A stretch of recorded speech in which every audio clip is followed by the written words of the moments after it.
Welcome to Serenity Wealth Now with Chris Cooper. This is not your typical financial radio show.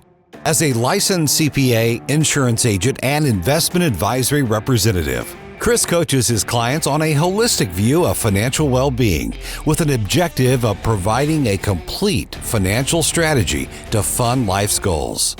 Chris is here to guide you down the path to the financial serenity you deserve. Now, here's Chris Cooper. Good morning. All right. So I told you guys spring would be here soon, and it is officially here now. We can now officially say we are done with winter. Spring is here. I know my guests are excited about that because where you guys are from, it's never going to be winter time truly. So we're going to spend a little bit of time talking about something that's far better than the weather in the St. Louis area. We're going to talk about fantastic food straight from Hawaii with my friends, Chef Kanoa and his wife, Chef Lindsay. How are you guys doing today? Fantastic. Doing fantastic. Good. Well, thank you guys so much for coming in. And for those that are getting the privilege of watching this on podcast here, the food here that's in front of us looks amazing. And what you guys aren't seeing is the smell in this room is fantastic. And it's really making me hungry. So thank you guys so much for bringing me my dinner tonight, because this is awesome. If it'll make it that far, it might be lunch. So, Of course. yeah. Of course. So tell me a little bit about you guys' business. What are you guys all about? It's just, I'm from Oahu, Hawaii, and my wife is from St. Louis, Missouri. And when we moved back here about 6 years ago, I had mentioned to her that what I wanted to do was bring my culture here and open a food truck, start selling food. That's awesome. That I grew up on. Yeah. And just spread the message of Hawaii, because there's so much more to us that people probably don't understand. Well, we don't get a lot of Hawaiian influence in the Midwest for sure. And definitely, I can't think about a lot of Hawaiian restaurants that I have the ability to go see. So there's not many, there's a few, but we want Hawaii to be here as much as possible, because I miss home all the time. So one of the big things is just finding anything that's cultural to Hawaii that I can gravitate towards, and might as well just open a food truck and now a brick and mortar. And well, it's awesome. So let's talk a little bit about that. So we met because we actually were hosting a Hawaiian party here at our office. And I said, Stacy, my wife, did this. Okay. I'm not going to take any of this credit whatsoever, as I'm sure you can appreciate, Lindsay. So, so she said, well, we need to bring in some Hawaiian food. And so she reached out, found you guys, and I was just mesmerized by how great the food really is. Thank you. So, thank you. Mahalo. Yeah. Mahalo. Mahalo. See, and I will never say the right syllables the right way. Sorry, I'm here. I can help you with that. Well, you've got a really cool Hawaiian last name too. So say the whole thing the right way, pronounce the right way. Kanoa Okalani. Yeah. Okalani. So in Hawaiian, Kanoa means free one. Okay. Okalani is heavenly. So when you put it together, Kanoa Okalani means free one of the heavens. All right. So a little loose angel came down. Dang. Was born. See, there's always these cool names, like these cool meanings behind Hawaiian culture and Hawaiian names. And I think that's one of the things that you want to bring to the area as well. Yes. Absolutely. Right. Makes sense. Well, I'm jealous because my name just kind of sounds kind of lame by comparison. I'm kind of like, I don't know. I need a Hawaiian name. Maybe you can, that'll be thank you. I appreciate that. Something cool, right? I don't know. So anyway, all right. So tell me about this. Well, because I've got this wonderful food here in front of me. So let's tell our listeners a little bit about the food that you guys have, and what do we have here? So I brought you two of our staples on our food truck, now in our brick and mortar. So this first one right here would be our shoyu chicken. Shoyu chicken. So shoyu is basically Japanese soy sauce. Okay. They call it shoyu, and that's what we work with. I work with a company from Hawaii called Aloha Shoyu. I grew up on it. I love them. Yeah. I love everything about what they do. And they send me a base, which is the gluten-free soy sauce. Okay. The shoyu, and I infuse it and make it. So the shoyu chicken is it's a combination of the shoyu, garlic, a little bit of sugar, ginger, and I infuse it with a couple of other secret ingredients as well. But nice. Yeah, you should give away all your secrets. It's a slow cook. So I slow cook it, and it's incredibly tender. And it's our flagship on our food truck. This is probably our number one seller, and people love it. People just come and just get that. I mean, it's just incredible with the rice and the macaroni salad. When I roll into the next dish, this is our teriyaki beef. So my wife and I, either or, we will hand trim the beef for an entire slab for, a while. And we'll basically get rid of the bad fat that we don't want on it. Sure. And I will hand carve it and slice it down into smaller pieces. And then we marinate it and we cook it.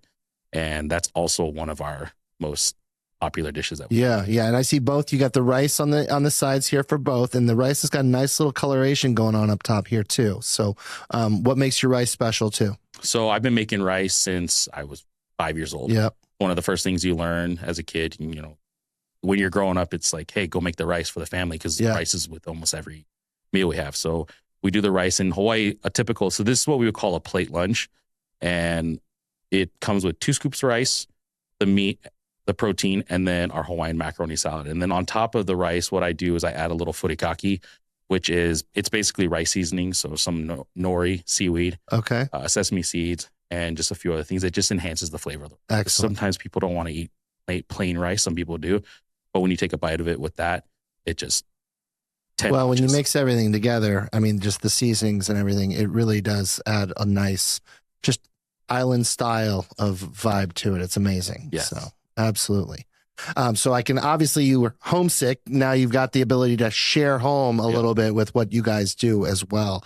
So, all right. So what made you decide to get into, because you really, your store location is a little bit on the newer side now, right? Yeah. You first started this in a food truck environment. Yes. So we started out with our first food truck. It was a smaller trailer, mm-hmm. and we converted it into a food truck. Yep. And we started out in that. I mean, it was just big enough for my wife and I to fit in there. We put a third person in there, and everyone has to stay in the one spot because there was not enough room. So we were just in there. So we started with, and it was great for us because we needed to feel how St. Louis would receive our food. Yeah. And so starting out with a smaller food truck, we got ourselves out there. We still kept our day jobs working that. We would work these events, whether it's on the evening or the weekend. And we just slowly gained popularity to the point where we were doing really well. We ended up selling that and building a brand new food truck, because the first one was about 16-footer. Now we have a 30-footer. Nice. It's incredible. Yeah. Well, you learn, right? You learn what you want, what you need, how things work, how you're going to maneuver. And it's kind of nice building something different, because now with a little bit of experience, you know where you might need more space. And with the first food truck, you kind of just, when you're trying to start out in this industry, there's a lot of people that, I'll speak for myself. You just want to get into the scene. You want to get in. You don't, for me, it was like, let's just get a food truck so we can just get the food out there. As you go through it, you realize, man, I really would wish the equipment was here and that was there and this was there, and we had more space for us to move around. So when we went to redesign the second food truck, it's big. Beautiful. You can fit probably 6 people in there. That's nice. Nobody feels like they're in each other's way. Yeah. Well, it's this mistake a lot of entrepreneurs make is you try to do all these things right from the get-go, and you really need to just start. And that first step is usually the hardest one. You just learn. Have to start, right? Just start. You learn along the way. And there's always doubt. There's always doubters. So you were telling me a little bit about your backstory, and, really you just one day just decided, you know what, that's it. I'm just done. And this is what I'm going to do. Yeah. My wife and I work really hard for our business, and we also work really hard for previous businesses. Sure. And over time, you just realize, if I'm going to work this hard, why not work for myself? Yeah. And it's a shot in the dark. You don't know if it's going to do well. I mean, you have to believe in what I told you earlier. I was like, it takes a little bit of, I feel a little crazy sometimes, because I feel like you got to be a little crazy to go, hey, I'm going to quit my job and start a food truck. Yeah, it's okay though. Every business owner, I don't care where they are in their journey, they started off being a little crazy, and they're probably a little crazy still today, right? You have to, because you can't just dip one foot in the water. You can't, if it's going to be successful, you got to be all in. All in. And business ownership is not something you can just take lightly. There's all these people like, oh, that's my side gig. No, it's a side gig because it's really just a side gig, and it will always be. If you really want it to be a business, for a while, Chef Kanoa I left my job first to get the ball rolling. Yeah. And he was still working his full time. So that was our conversation, is when are you going to jump? Yeah. And we just decided, I don't exactly know at what moment, but it was, okay, we're doing it. Yeah. And we just had to hit the ground running. And we did. And and since we're doing it together as a married couple, it had even more intensity. Absolutely. We both were running to the same passion. Not only are we passionate about our food, the culture, everything we're doing has so much momentum behind it, that we have an advantage, I think.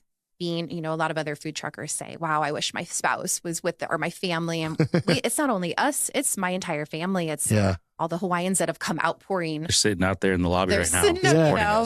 It's incredible. It's I call it Mission Aloha, trying to bring the culture to the Midwest. Our culture here is very similar to Hawaii because we're friendly here. But I think we have a lot to learn about the importance of heritage and culture and just being kind to one another. So we have so much behind that we were able to be successful. We continue to be successful with that. Now, were you nervous getting all in on this, or were you pretty easy to say, nope, I'm ready to make this happen too? We are both very driven. We're natural entrepreneurs. When we met in Colorado, we made a lot of risky decisions right away. We just upped and moved to Florida on a whim, and we've always been that way. We've always been able to find work and just dive into things because we do it together. So I think it takes that energy between two people. So I knew his product was good. And we knew. So it made me a little nervous, but I've lived my life that way, and so has Kanoa. So we just had that perfect match of everything for it to work. And we put the mana as energy in Hawaii. We put it out there. And we manifest like crazy. So it does return. We preach it to everyone who will listen. The manifesting aspect is huge. So I think we have that all behind us. So. Well, that's very common of business owners. I mean, it's a very risky kind of thing, but it's that passion. And that passion you bring into something. And if you see that vision, you just got to see it through. You got to believe in what you have. 100%. We're very comfortable with being uncomfortable, and which I think for being an entrepreneur or business owner, you have to remember that if you really want to do it, first, you got to be passionate about what you're putting out there. And two, don't have a plan B. That's why jumping in, if you go in with a plan B and say, this is, if this doesn't work, I've got this, then you're always going to be thinking, well, at least I can do something else if this doesn't. We went in going, this is going to work, and we're going to literal blood, sweat, and tears. And we have had blood, sweat, and tears. I've had my wife come in with tears and cuts all over her hands from cleaning things in the food truck. He had to carry me physically in once from heat exhaustion in the truck. Literally had to carry me and throw me in the shower, which now we learn that's probably not the best way. But we've done it all. It's gritty. You have to have grit Absolutely. to do this. I mean, it's easy to back out on the days where during the summer when we have no AC and it's over 120 degrees in that food truck and we're still pushing to make food. The days where it's freezing during the winter and we have little space heaters trying to keep us warm. And no sleep for days. No sleep for days. Gig after gig, we overbooked ourselves in the beginning. That's what happens. But but it's also exciting. It's exciting. It's really fun. Exciting. And those are the things. And it's you can't have one without the other. No. So it's part of it. Nothing beats also, as tired as we are. The first year, I book everything. We do everything on our own. So I didn't realize within booking sometimes, we're going to have to prep till this time and get up at this time. So there was one weekend in particular, we had gig after gig for like 3 days straight and we barely had any sleep.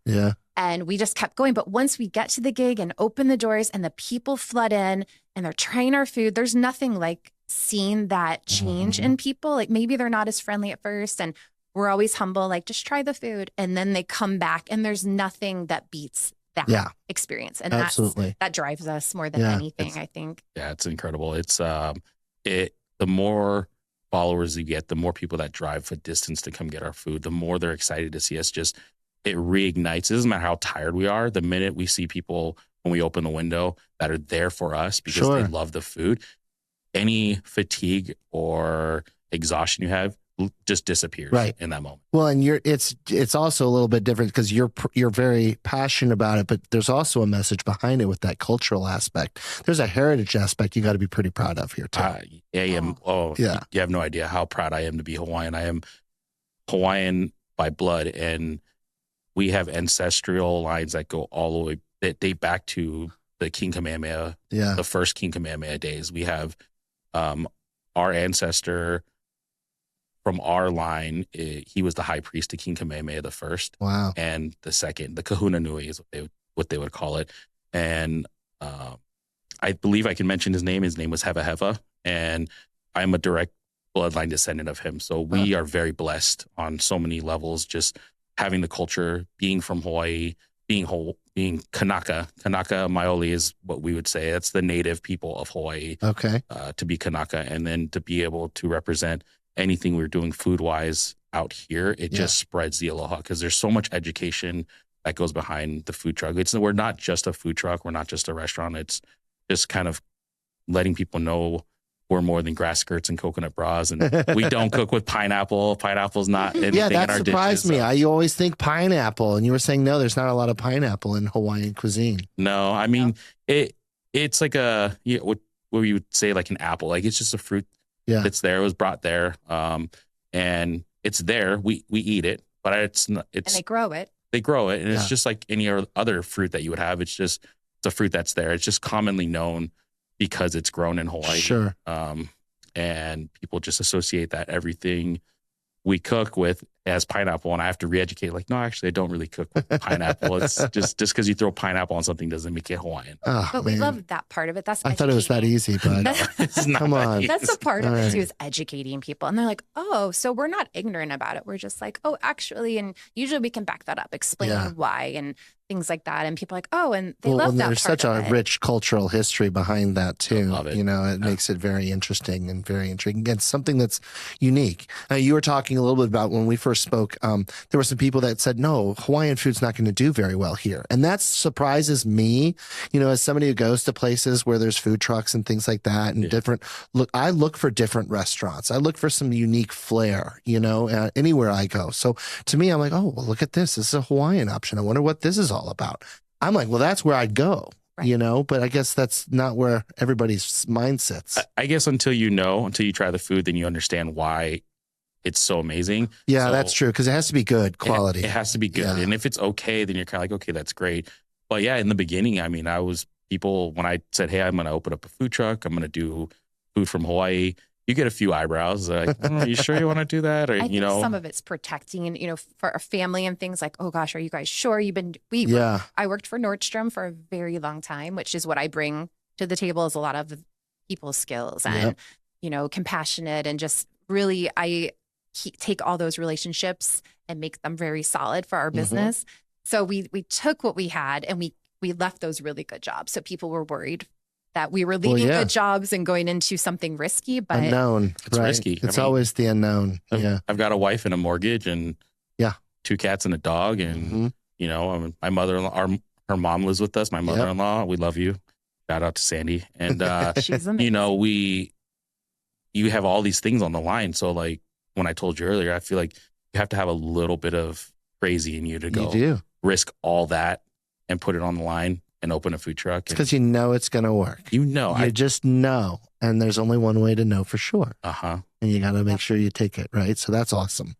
All right. So what else is new? So you guys started with the food truck and then obviously catering as well, right? So catering is a big deal for you guys. Then now you've got the location out in Alton where we can see you on a more permanent basis, right? That's pretty cool. Yeah. It's, so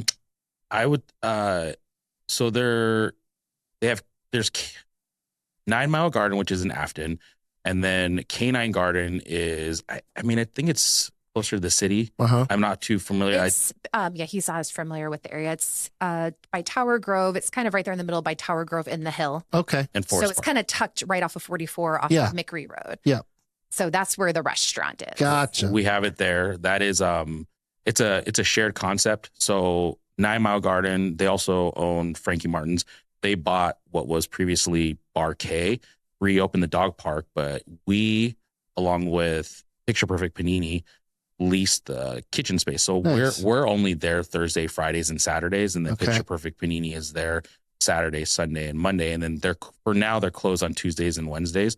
So one of us is always there. So it gives people a chance to come get our food, and then we can also, being there only on those days, we can still keep things open for our food trucking and our catering, because right now it's just my wife and I, and we have part-time help, but as of right now, we're the only 2 full-time, and you kind of have to do that when you're a business owner. In the beginning, you got to do all the hours, the 15, 18 hour days. Well, that's how we grow up too, right? That's how it is. We did hire a woman. She's amazing. Her name's Camille. She's from Guam. and she is stellar. Yeah. We couldn't ask for a better employee. She has a full-time job. We were doing our food truck at her place of business, and she kept asking, I think I want to work for you. Oh, my gosh, She just kept nice. showing up, and I'm like, we should give her a shot. It is so crazy, since she's from Guam, how it falls in line with Kanoa's culture. Yeah. And when we looked at the heritage, we actually think the two of them are related. Oh, wow. Yeah, we're related by marriage. Oh, wow. I found that out recently. That's really cool. So she's just incredible. So, she brings that island aspect. Yeah. She understands the culture, so she can help when I'm showing her things. It's just like riding a bike. She just understands why I'm doing certain foods the way I do it. Okay. That's so what's next? What's the next in the evolution here? Because it seems like it's never stopping for you guys. Like, wheels continue to seem like they're always in motion from a location perspective and just other ideas perspectives too. So so I believe I can talk about it now. We signed a contract for opening day at Busch Stadium for the Cardinals. Well, there you go. Well, that's coming up here. It's coming up. Maybe we can have a good season here. This will be good. That's going to be, it's going to start good with you guys being there for sure. So we'll be there opening day. That's opening day going into April. We'll be there the entire month of April. Nice. So we'll be on the first floor, near home plate, behind home plate, and we'll be in a brand new remodeled concession. So we'll be there for all the home games for the month of April, and very cool. Day. So wow, that's the next big thing, and we're another reason to go to a ball game, guys. It's springtime, baseball's back, and now we get a little Hawaiian food to go with it too. And if you need, the booth will be behind home plate. They actually just sent us the mock-up for it. It'll say St. Louis, the Lou Local Eats. Okay. So every month will be a featured small business. We actually got selected as their first pick, which was really happy. That's awesome. So we got to pick what we wanted first. Yeah. So since our food is warmer, we decided to pick the springtime months. And it's a good month for us to start. Because we get busier and busier with the food truck starting the next month after going through the rest of the year. We're pretty busy during food truck season, but we also, because we do so much catering, it keeps us busy during the colder months, the slower months. Well, and people get excited about baseball right off the get-go. So this is going to be a good thing. And I love that it's local in the Lou like that too. There's a lot of stadiums that are starting to do that kind of stuff around the country. And that local flair is so incredibly important. Bring that in. That's what we want, Yes. You don't just, want the same old stuff at the ballpark. Yeah. It's all the things. Something different. So. Yeah. We did Pacific Islander Day last year at the Cardinals. So that's how we got introduced. Okay. And it really took off. Yeah. So, and we were all the way at the top floor. It was a rainy day. We were combating the weather elements that day, but we still did great. And so that's why we got invited. Nice. Everybody showed up for us and we did great. And now, do you have to do a smaller menu, like a scaled back type of thing? Yeah. Just because otherwise, because of just chaos, right? I mean, keeping it simple and easy to manage. We'll have a more revised menu. So we'll have about 5 main dishes on there so that we can just keep it simple as much as possible. Absolutely. Not our full menu. And then, if you want the full menu, come to the restaurant, or you have, just as full of a menu on our food truck or out and about. But that's we can't wait. I'm excited. Yeah, that's really, really cool. And hopefully it leads to really good things for the Cardinals too. We need it. I think so. Yeah. I think we're going to bring our luck. We always wear our kukui nuts. So I love it. We are very blessed by the ancestors. That's what's been missing, for the last few seasons. It's time for us to get some back. good mana. There you go. That's right. I think they're trying to draft a Hawaiian player as well. Well, there you go. So yeah. And then we do a lot for WashU. So we're on WashU campus a lot.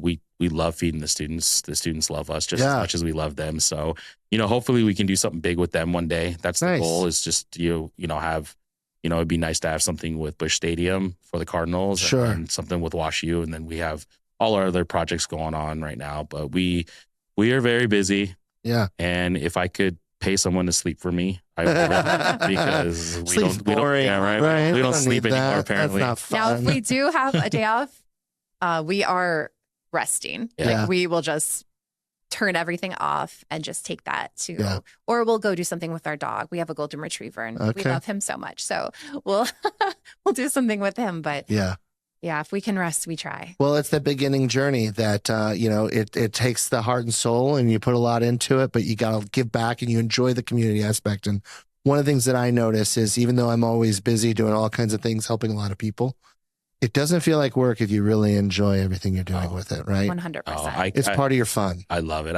I tell people all the time, I could work an 18-hour day for our business, and yeah, I'm tired. Versus anything in the past where you could work your regular 9 to 5, and I'm 3 hours in thinking I've been there for 12 hours, and I'll do 18 hours with our business, and like I'm fine. I'm just happy. Well, we never saw each other before. We both had very big jobs at the positions we were at, and we were passing each other. We didn't have this kind of quality time. And we always said, gosh, we kept moving up in our jobs, and we're like, we have all these great qualities. Imagine what we could do if we put them into ourselves and created something. So that was always our conversation. What can we do? And then when he started cooking more here, I'm like, wait a minute. It's right in front of us. It's right in front of us. Yeah. Yeah. I mean, like I said before earlier, I had a food truck about 14 years ago, and I was younger. I was a lot younger, not really versed in finance and understanding how to run a business. And I didn't have the kind of help that I have now. Sure. And so it did well for what it did, but it just was one of those things where I was like, I can't keep up with it because I was doing everything, the cooking, the cleaning, the shopping, the bookkeeping, the marketing. Yeah. And that's very overwhelming for anybody in the food truck industry. And so when I told my wife that I was thinking about doing another food truck, but this time it'd be different because I have her here do the other half of the business, that is what has propelled us so fast in such a short time, because she handles the emails, the correspondence, the text messages, the booking. You mean you don't just show up at places and like things just happen? Right. I show up at places, but that's because she's booked everything. It's amazing how that all works. I always have this talent manager. He's the talent and I'm everything else. Nice. She's the face. She's the first person people see when they come up. But that I always tell people, especially in the same industry, like you need somebody that can handle the other aspects. Because most of us, cooks, we just want to focus on the food. That's all, my biggest thing is focusing on the food and making sure the quality stays up and creating new recipes. And when you're doing that, you don't necessarily want to sit there and go, I got to respond to all these emails. I got to respond to these text messages. I got to book. I got to do the bookkeeping. I've got to do all this other stuff that you don't want to do unless you have to do it. You just want to focus on the food.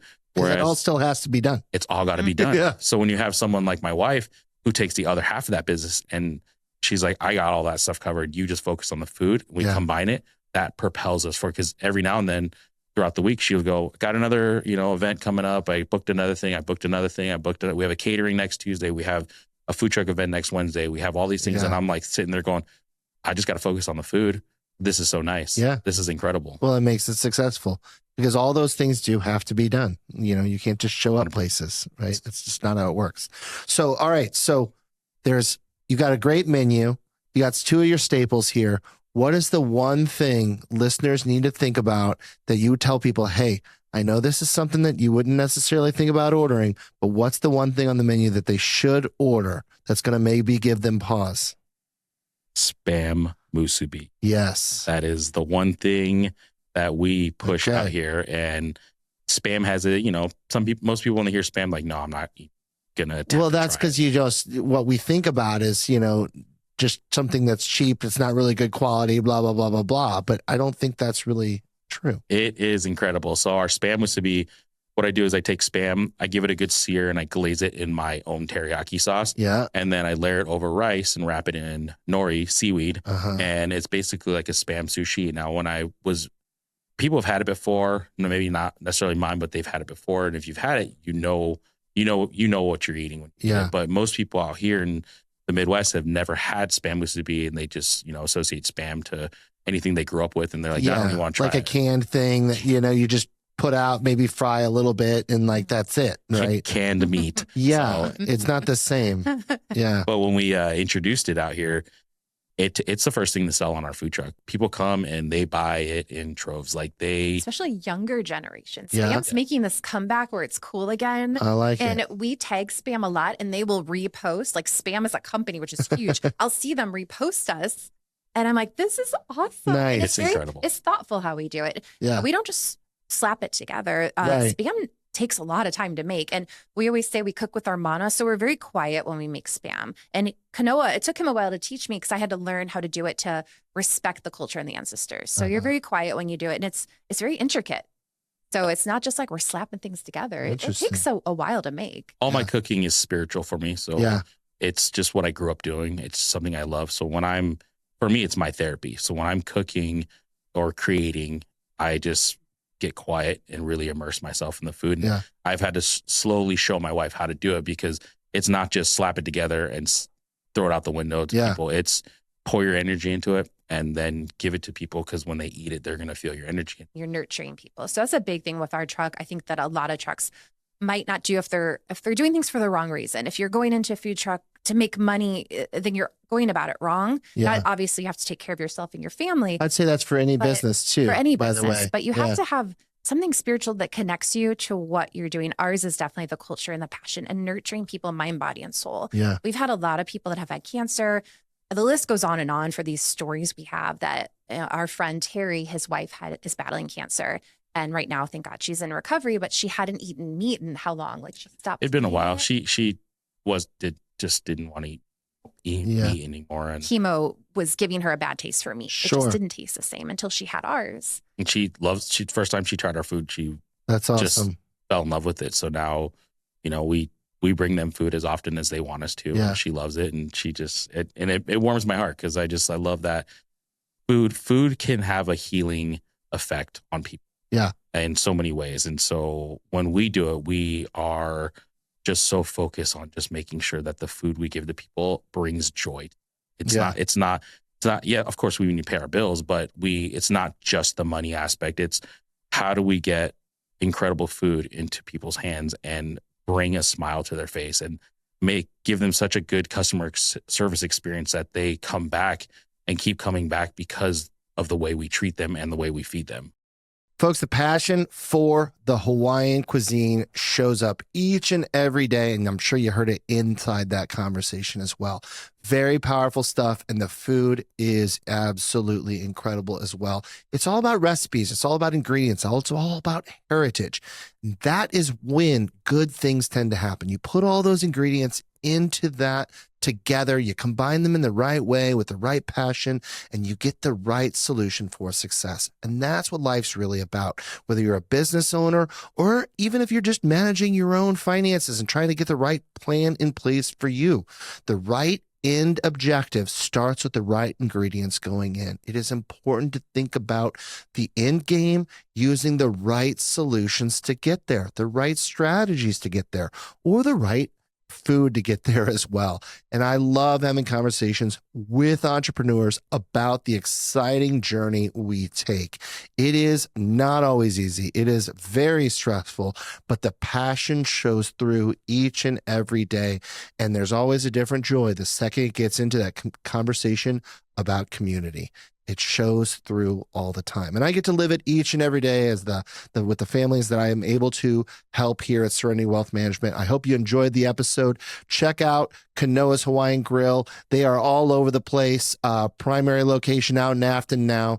Check them out and make sure you tune in each and every week. More importantly, make sure you get that financial serenity you deserve as well. We'll see you next week. Serenity now! This is Serenity Wealth Now with Chris Cooper. Request a free copy of Chris's latest book, The New Holistic Retirement, by visiting SerenityWealthNow.com. Investment advice offered through Fortis Capital Advisors.